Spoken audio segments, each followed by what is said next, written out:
நம்ம பார்க்க போகிறது இன்றைக்கி பீட்ரூட் பச்சடி தாங்க, தயிர் பச்சடி தாங்க, நார்த் இந்தியன் ஸ்டைலில்.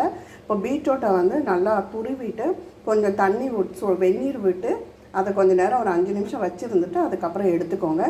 இதுக்கு தேவையான பொருட்கள் தயிர், உப்பு, வேர்க்கடலை, பச்சை மிளகாய், வத்த மிளகாய், கருவேப்பிலை, அவ்வளோதாங்க. தாளித்து கொட்டிடலாம். சீரகமும் சேர்த்து தாளிச்சிடலாம். தயிரும் உப்பும் சேர்த்தாச்சு. வேணும்னா நீங்கள் சீரக பொடி சேர்த்துக்கலாம்.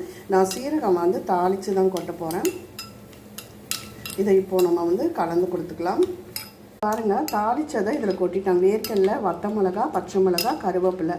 இது வந்து நார்த் இந்தியனில் ரொம்ப ஃபேமஸ். இந்த பீட்ரூட் பச்சடி ரொம்ப சாப்பிட்றதுக்கும் அவ்வளோ டேஸ்ட்டாக இருக்கும். வேர்க்கடலை எல்லாம் சேர்த்துருக்கோம். அவ்வளோதாங்க, தாளித்து கொட்டியாச்சு. சூப்பராக மேலே கொத்தமல்லி தழை சேர்த்து நம்ம சர்வ் பண்ண வேண்டியதுதான். சூப்பராக இருக்கும். டேஸ்ட்டு அட்டகாசமாக இருக்கும். நார்த் இந்தியன் ஸ்பெஷல் பீட்ரூட் பச்சடி ரெடி ஆகிடுது. கண்டிப்பாக இந்த வீடியோ பிடிச்சிருந்தால் லைக் பண்ணுங்கள், ஷேர் பண்ணுங்கள், சப்ஸ்கிரைப் பண்ணுங்கள், கமெண்ட் பண்ணுங்கள். நன்றி, வணக்கம்.